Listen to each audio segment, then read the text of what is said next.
This is the moment Cuba had been waiting for. Yes, and it is a moment that Cuba has been demanding all the time. Cuba, from the very start, rejected its place on this list of state sponsors of terrorism at the State Department from the get-go. This certainly eases the way towards this normalization of diplomatic ties that both Cuba and the United States are working on right now. Cuba not being on the U.S. list of state sponsors of terrorism, that has come to be because the U.S. Congress has decided not to oppose this move.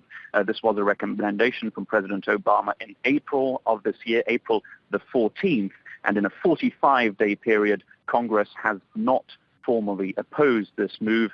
That is why it has come to this right now. Cuba comes off the list because the United States says it has been given assurances from Cuba that it will not be partaking in international terrorism in the future, and also that it hasn't in the last 6 months. That is why this is now official.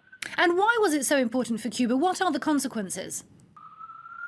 Well, the consequences are simply that negotiations can keep going. There is one immediate, maybe a minor consequence, but that is that banks can now more easily deal with Cuba. Cuba being on the list of state sponsors of terrorism, that kept a lot of U.S. banks from dealing with Cuba. They now can.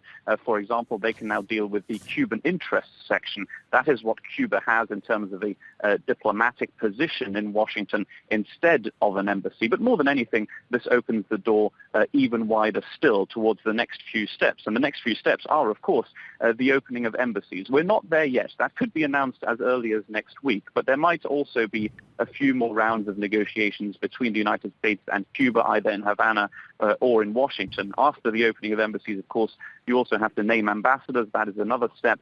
And the step that Cuba really wants to see, and the move today isn't really a step in that direction, would be the end of the U.S.-imposed embargo. That needs a big okay from Congress, and that is much more difficult to get.